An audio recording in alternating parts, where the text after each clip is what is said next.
Hello दोस्तों, तो आप सभी का वेलकम है मेरे यूट्यूब चैनल पे। तो यहाँ पे जैसा आप थंबनेल में देख सकते हैं, हम उस चैप्टर के टॉपिक्स को बहुत ही डिटेल में प्रश्नों के साथ आपको समझा रहे हैं। ठीक है, क्योंकि हमें अल्टीमेटली क्वेश्चन में जब एग्ज़ाम में जाएंगे, एग्ज़ाम सेंटर में, तो क्वेश्चन ही देखने होते हैं।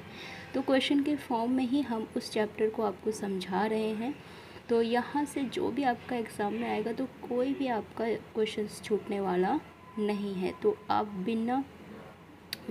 बिना किसी डाउट के या बिना किसी भी उलझन के हमारे साथ क्या कर सकते हैं, अपनी तैयारी को कर सकते हैं। और इन टेस्ट सीरीज़ को करिए, और मैं आपको गारंटी देती हूँ कि 100% आप क्या करेंगे, अब टू 80% आप कवर कर लेंगे। ठीक है ना, जैसे जैसे हमारी टेस्ट सीरीज़ अगर हम कंप्लीट कर पाएँ तो 80% आप इन्हीं टेस्ट सीरीज़ में से कर लेंगे। ठीक है, तो आज का हमारा जो फर्स्ट क्वेश्चन नंबर 1 है, श्वसन से संबंधित है।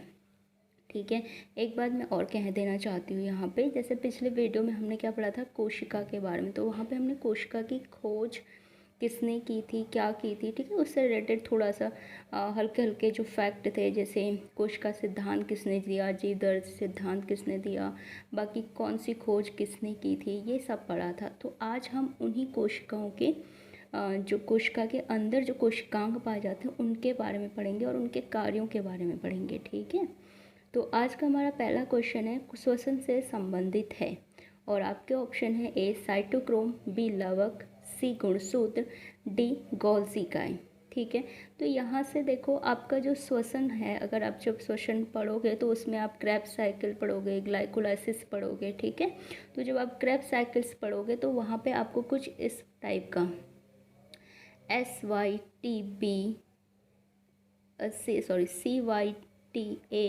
इस टाइप से कुछ लिखा हुआ दिखेंगे। ठीक है, तो ये क्या होते हैं, ये है साइटोक्रोम्स बी, साइटोक्रोम ए। तो ये आपका क्या होता है, क्रेब्स साइकिल में मिलता है। ठीक है, और क्रेब्स साइकिल किससे रिलेटेड है, ये रिलेटेड है आपका साइटोक्रोम से। तो साइटोक्रोम किससे रिलेटेड होता है, श्वसन से संबंधित होता है। तो ऑप्शन नंबर ए हमारा क्या हो जाएगा, करेक्ट हो जाएगा। जबकि हमें पता है लवक क्या है, ये आपके 3 प्रकार के होते हैं। ठीक है, पिछली वीडियो में हमने अच्छे से बताया है इसके बारे में, अगर आपने नहीं देखा है तो प्लीज़ उसे भी जाके देखिए। गुणसूत्र के बारे में हम आगे डिस्कस करने वाले हैं, और गोल्जी इकाई के बारे में भी हम आगे बताने वाले हैं। तो बढ़ते हैं अपने नेक्स्ट क्वेश्चन की तरफ।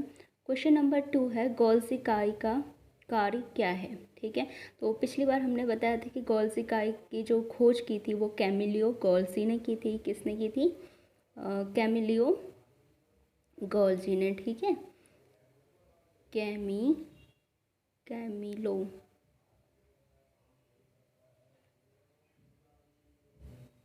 गोल्जी ने। ठीक है, कैमिलो गोल्जी ने की थी। अब आपको बताना है कि इसके कार्य क्या क्या हैं। ए है आपके लिए लाइसोसोम्स का निर्माण करना, बी है यौगिकों का अवशोषण, संग्रह तथा सांद्रण, सी है कोशिका भित्ति का निर्माण, डी है उपरोक्त सभी। ठीक है, तो देखो गोल्जी इकाई का आपको थोड़ा सा स्ट्रक्चर के बारे में बता दें तो कुछ इस टाइप का आपको दिखते हैं ये। ठीक है, ऐसे कुछ इस टाइप के दिखेंगे, यहाँ पे ऐसे ऐसे करके कुछ लगे रहते हैं। ठीक है, तो यहाँ पे जो आपके ये होते हैं, इनको कहते हैं सिस्टर्ना। ठीक है, तो जो आपके इस टाइप के होते हैं इनके बीच में, ठीक है, अब इसका स्ट्रक्चर देखेंगे तो इनको क्या कहते हैं, सिस्टर्ना बोलते हैं, सिस्टर्ना। ठीक है, सिस्टर्ना बोलते हैं। और ये जो नीचे वाली होती है इनको यंग बोलते हैं, इनको ओल्ड, यानी ये नई वाली होती है और ये पुरानी वाली सिस्टर्ना होती हैं। ठीक है, तो ये इसका स्ट्रक्चर होता है। अब इसका काम देखो, लाइसोसोम्स का निर्माण, हाँ ये लाइसोसोम्स का निर्माण करता है। ठीक है, यौगिकों का अवशोषण, संग्रहण तथा सांद्रण, हाँ ये यौगिकों का अवशोषण करता है। ठीक है, यानी उनको एब्जॉर्ब करेगा और उनको स्टोर करेगा। ठीक है, और उसके बाद है कोशिका भित्ति का निर्माण, तो इससे कोशिका भित्ति का निर्माण भी होता है। तो ये सारे के सारे काम इसी के हैं। ठीक है, तो उपरोक्त सभी हमारा क्या हो जाएगा, करेक्ट आंसर हो जाएगा। उसके बाद बढ़ते हैं नेक्स्ट क्वेश्चन की तरफ। क्वेश्चन नंबर 3 है अंतःप्रदपी चालिका के कितने प्रकार होते हैं। ठीक है, पिछली बार में भी इसके बारे में थोड़ा सा बताया था। देखो, अंतःप्रदपी चालिका क्या होती है, इसको शॉर्ट में ER बोलते हैं, यानी इंडोप्लाज्मिक रेटिकुलम इंग्लिश में। ठीक है, अब देखो इसके ये कह रहा है कितने प्रकार होते हैं, तो मैं आपको बता दूँ। यहाँ पे जो ऑप्शन दिए हैं, जैसे 2 प्रकार, 4 प्रकार, B है 4 प्रकार, C है 5 प्रकार और D है उपरोक्त में से कोई नहीं। ठीक है, तो मैं आपको बता दूं कि इसके 2 प्रकार होते हैं। एक तो होता है इस टाइप का, ठीक है, आप चाहे स्ट्रक्चर कैसा भी बना लो, लेकिन एक आपका क्या होता है, एक की जो भित्ति होती है ना, वहाँ पे ऐसे ऐसे दाने मिलेंगे आपको, ये ऐसे दाने, तो इसको बोल देते हैं आपका रफ। ठीक है ना, यानी खुरदुरा। तो ये खुरदुरा हो गया। और एक की भित्ति आपको क्या मिलेगी, बिल्कुल मुलायम मिलेगी, कोई भी दाने नहीं मिलेंगे, तो इसको मुलायम। तो एक को बोलते हैं सॉफ्ट, स्मूथ। ठीक है, तो ये तो क्या हो गया स्मूथ, इंग्लिश में हम कहेंगे इसको स्मूथ, और हिंदी में कहेंगे मुलायम अंतःप्रदपी चालिका। और दूसरी होती है खुरदुरी यानी रफ। ठीक है, इसको इंग्लिश में क्या कहा जाता है, रफ। रफ माने खुरदुरी अंतःप्रदपी चालिका। तो हमारा ऑप्शन नंबर ए क्या हो जाएगा, करेक्ट हो जाएगा, यानी इसके 2 प्रकार होते हैं। उसके बाद है क्वेश्चन नंबर 4, आनुवंशिकी पदार्थ का वाहक कहा जाता है। ठीक है, तो आपको बताना है जो आनुवंशिकी पदार्थ होता है, कौन होता है आनुवंशिकी पदार्थ, जो आपका जीन होते हैं, DNA होते हैं। ठीक है, DNA जिसमें आपका, मैंने आपको पिछली बार भी बताया था, वॉटसन और क्रिक ने क्या किया था, DNA का जो डबल हेलिक्स मॉडल था वो आपका शो किया था, उसके बारे में बताया था। तो इस DNA में आपके क्या रहते हैं, जीन लगे रहते हैं। ठीक है, हम DNA के स्ट्रक्चर के बारे में एक दिन DNA की स्पेशल वीडियोस लेके आएंगे, क्योंकि DNA अपने आप में ही क्या है, बहुत बड़ा चैप्टर भी है और इन्फॉर्मेटिव भी है। ठीक है, तो इसमें क्या लगे रहते हैं, जीन लगे रहते हैं। और ये जीन क्या करते हैं, आपके जो आनुवंशिकी गुण, आनुवंशिकी गुण कहने का मतलब है यानी मम्मी की तरह आंखें होना, पापा की तरह कान होना। ठीक है ना, जैसे एक लड़का है,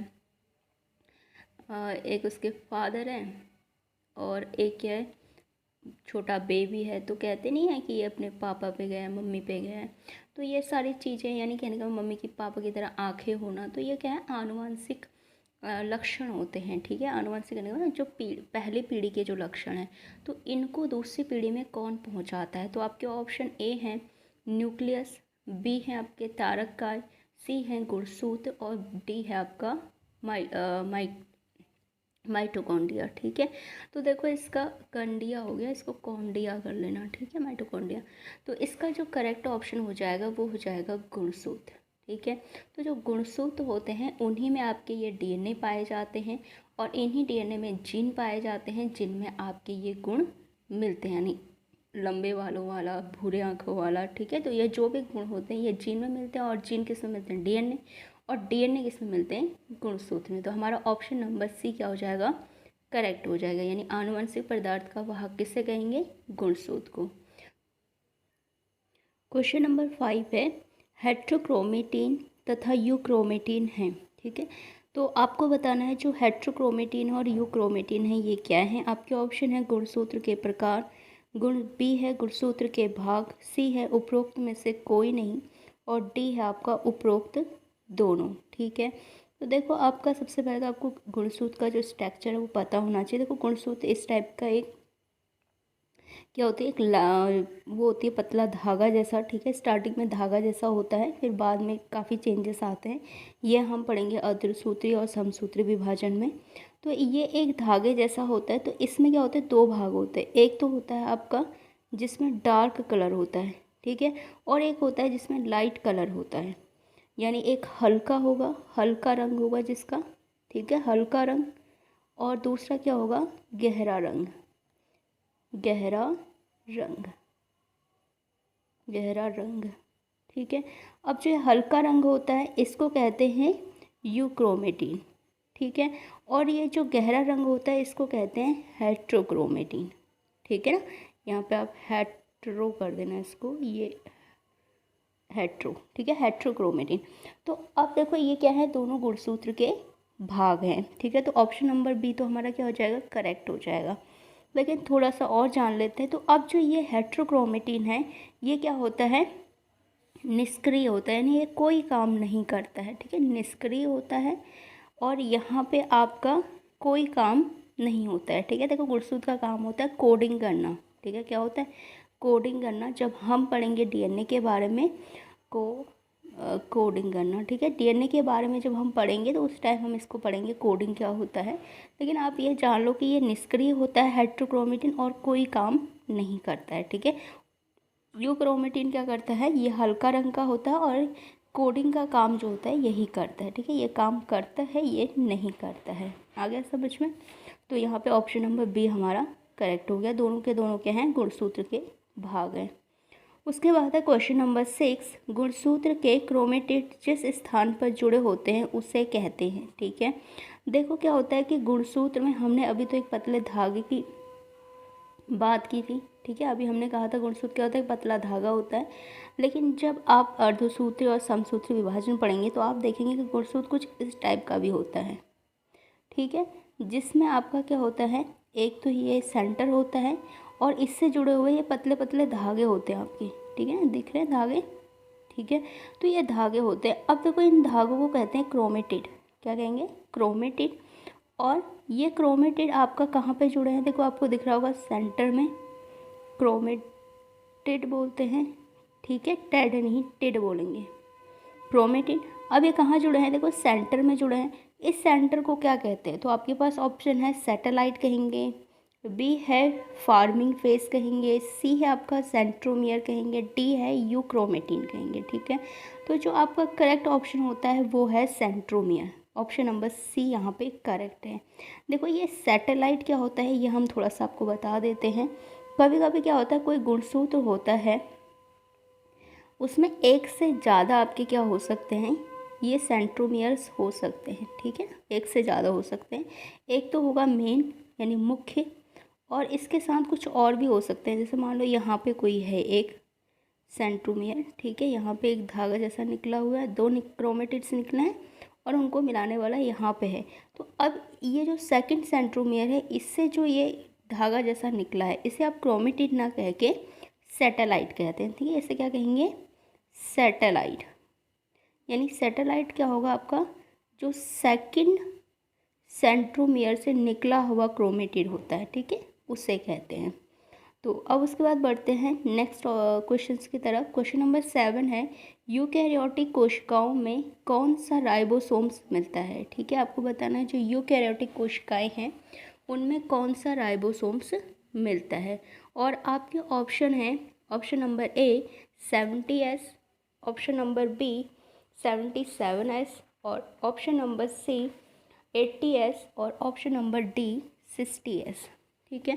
तो देखो जो हमारा करेक्ट ऑप्शन होता है यहाँ पे वो होता है 80S।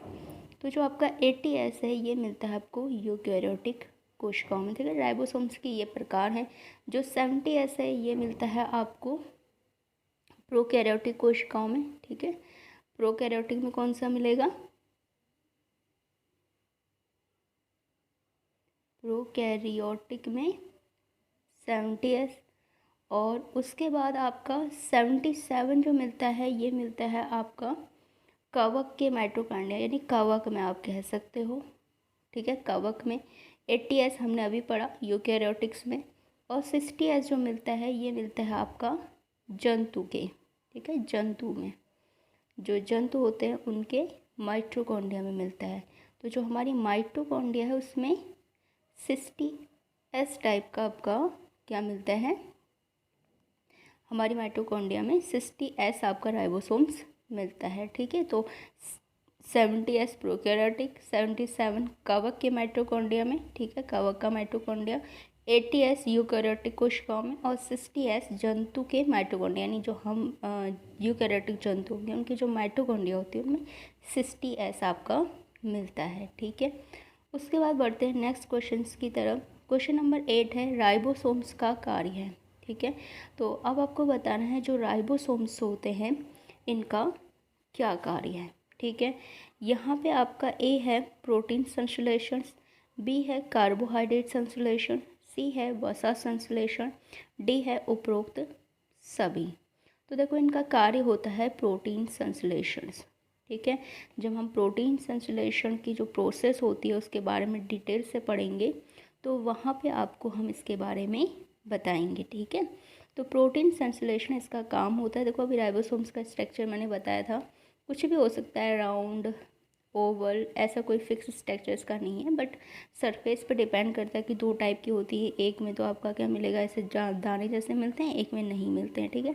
तो इसकी जो सरफेस होता है ना, यहाँ पे आपका क्या होता है, प्रोटीन का निर्माण होता है, ठीक है। तो इसलिए प्रोटीन संश्लेषण क्या होता है, इसका काम होता है।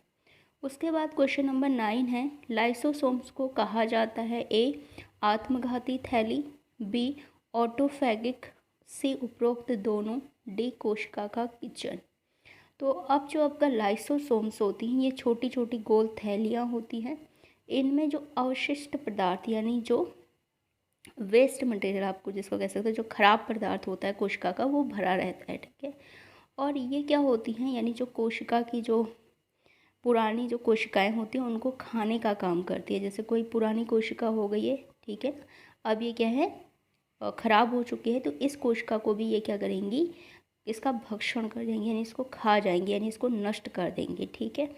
ये भी इनका काम होता है। तो जो कोशिकाओं को भक्षण कर देती हैं, उनको खा लेती हैं, ठीक है, या कोशिका के जो अंग होते हैं जो खराब हो गया, मान लो कोई माइटोकॉन्ड्रिया है, ठीक है, और ये क्या हो चुका है, ख़राब हो चुका है, तो इसको भी ये क्या कर लेंगी, भक्षण कर देंगे, यानी नष्ट कर देंगे। तो ये भक्षण करने के कारण इसको ऑटोफैगिक भी कहते हैं, यानी स्वभक्षी। ऑटोफैगस को हिंदी में कहते हैं स्वभक्षी, ठीक है, यानी खुद की कोशिकाओं का भक्षण करने वाला। और क्योंकि ये क्या होती है, जब ये फटती हैं, ठीक है, तो इनमें जो अवशिष्ट पदार्थ भरा रहता है वो क्या होता है, फैल जाता है और जिससे कोशिका नष्ट हो जाती है, तो इसलिए इनको आत्मघाती थैली भी कहते हैं, ठीक है। तो आत्मघाती थैली भी कहेंगे, ऑटोफैगिक भी कहेंगे। तो हमारा ऑप्शन क्या हो जाएगा, करेक्ट, सी करेक्ट हो जाएगा, यानी दोनों आपके करेक्ट है। देखो उपरोक्त दोनों बोला है, यानी ऊपर के दोनों, नीचे वाला करेक्ट नहीं है, ठीक है। तो उपरोक्त दोनों हमारे क्या हैं, करेक्ट है, यानी कोशिका का किचन ये नहीं है। कोशिका का किचन किसे कहते हैं, क्लोरोप्लास्ट को, ठीक है। और वो केवल किस में मिलता है, जो पादप कोशिकाओं में, क्लोरोप्लास्ट केवल पादपों में मिलता है, ठीक है। बढ़ते हैं नेक्स्ट क्वेश्चंस की तरफ। क्वेश्चन नंबर 10 है, कोशिका विभाजन का आरंभ करता है, ठीक है, यानी कोशिका विभाजन जब होता है आपका एक सेल से दो सेल बनना, ठीक है, एक सेल से दो सेल बनना, दो से चार बनना, जो ये प्रोसेस होती है, तो इसको स्टार्ट कौन करता है, आपको बताना है कि कौन इसे आरंभ करता है। आपके ऑप्शन ए गोल्जिकाई, बी न्यूक्लियस, सी तारकाई और डी लाइसोसोम। तो हमारा ऑप्शन डी यहाँ पे करेक्ट है, लाइसोसोम। लाइसोसोम्स अभी हमने बताया ये क्या करेगा, जो न्यूक्लियस होगा उसकी जो वॉल होती है उसको नष्ट कर देता है, और जैसे न्यूक्लियस की वॉल नष्ट होती है कोशिका विभाजन आपका शुरू हो जाता है, ठीक है। पहला स्टेप भी उसमें यही होता है। उसके बाद है क्वेश्चन नंबर 11, प्रोकैरियोटिक कोशिकाओं में ऊर्जा घर होता है, ठीक है। आपका ए है माइटोकॉन्ड्रिया, बी है मेसोसोम, सी है लाइसोसोम, डी है क्लोरोफिल। देखो आपको क्वेश्चन को बहुत अच्छे से पढ़ना है, काफ़ी बच्चे अब इसमें रॉन्ग करेंगे, क्योंकि जो प्रोकैरियोटिक कोशिका होता है, ठीक है, हमने माइटोकॉन्ड्रिया को भी ऊर्जा घर पढ़ा था, ठीक है। हमने पिछली वीडियो में कहा था कि जो ऊर्जा घर होता है वो माइटोकॉन्ड्रिया भी है, लेकिन ये यूकैरियोटिक का है, किसका है, यूकैरियोटिक का, ठीक है, प्रोकैरियोटिक का नहीं है। प्रोकैरियोटिक का जो आपका ऊर्जा घर है वो क्या है, मिसोसोम। तो मिसोसोम ऑप्शन नंबर बी आपका करेक्ट है, ठीक है। और लाइसोसोम्स जो ऑप्शन सी है ये अभी हमने पढ़ा, क्या है आपका आत्मघाती थैली इसको कहते हैं, और डी क्लोरोफिल इसको कोशिका का किचन कहते हैं, हम पढ़ चुके हैं, ठीक है। बढ़ते हैं नेक्स्ट क्वेश्चन की तरफ। क्वेश्चन नंबर 12 है, कोशिका भित्ति की संरचनात्मक इकाई है, ठीक है। तो आपको बताना है जो कोशिका भित्ति होती है पहले तो वो किस में पाई जाती है, केवल पादप कोशिकाओं में। जंतु कोशिकाओं में कोशिका भित्ति नहीं पाई जाती। कोशिका भित्ति केवल आपका पादप कोशिकाओं में होती है, ठीक है, पादप में केवल। और अब ये किससे, इसकी संरचनात्मक इकाई क्या है, ए है प्रोटीन, बी है कार्बोहाइड्रेट, सी है सेलुलोज के तंतु, डी है वसा। तो जैसा हमें पता है कि ये सेलुलोज से बनी होती है, तो सेलुलोज के तंतु इसकी संरचनात्मक इकाई हो गया। क्वेश्चन नंबर 13 है, 13 सबसे छोटी कोशिका है। तो आपको बताना है इसमें से जो सबसे छोटी कोशिका है वो कौन सी है। ए आपका लाइकोप्लाज्मा, बी है सेंट्रोप्लाज्मा, सी है माइकोप्लाज्मा, डी है उपरोक्त में से कोई नहीं। तो यहाँ पे जो करेक्ट ऑप्शन है वो है ऑप्शन नंबर सी, माइकोप्लाज्मा। ठीक है, तो ये क्या है, हमारी सबसे छोटी कोशिका है। ठीक है, इससे आपका क्या होता है, जंतुओं में निमोनिया भी हो जाता है। ठीक है, जंतु नहीं, पशु का जो निमोनिया होता है ना, वो इसी के कारण होता है। जैसे जंतु में तो होता है प्लाज्मोडियम के कारण, नहीं वो निमोनिया कोकस करके निमोनी कोकस करके कुछ है, तो उससे होता है। लेकिन जो जंतु होते हैं, पशु होते हैं, पशुओं में किससे हो जाता है, माइकोप्लाज्मा में। और इसका जो साइज़ होता है वो है 0.1 माइक्रो से लेके 0.5 माइक्रो तक होता है। ठीक है ना, ये इसका क्या होता है, साइज़ होता है। उसके बाद बढ़ते हैं, क्वेश्चन नंबर 14 है, सबसे लंबी पादप कोशिका है। तो जो सबसे लंबी पादप कोशिका है वो बतानी है। ए रैमी, बी पीपीएलओ, सी ल्यूकोप्लास्ट, डी उपरोक्त में से कोई नहीं। ठीक है, देखो यहाँ पे जो पीपीएलओ है यही आपका क्या है, जो अभी हमने पढ़ा था ना, ये माइकोप्लाज्मा। ठीक है, इसी का नाम है ये, इसका एक नाम पीपीएलओ भी बोलते हैं इसको, LO यानी प्लूरो निमोनिया लाइक ऑर्गेनिज्म। ठीक है, इसकी फुल फॉर्म होती है प्लूरो निमोनिया लाइक ऑर्गेनिज्म। तो पीपीएलओ इसी का नाम है। तो अब आपको बताना है कि सबसे लंबी जो पादप कोशिका है वो कौन सी है। तो पीपीएलओ तो हमारा नहीं हो सकता क्योंकि अभी पढ़ा है। ल्यूकोप्लास्ट उपरोक्त में से कोई नहीं। देखो यहाँ पे जो रैमी होता है, ऑप्शन नंबर ए ये करेक्ट है। रैमी आपका क्या है, सबसे लंबी पादप कोशिका है। ठीक है, और इसका जो वो होता है आकार, वो कितना होता है, 55 सेंटीमीटर। ठीक है, 55 सेंटीमीटर इसका होता है। और एक आपका क्या है, एक पौधा है जिसको बोहमीरा, ठीक है, बोहमेरिया, ठीक है,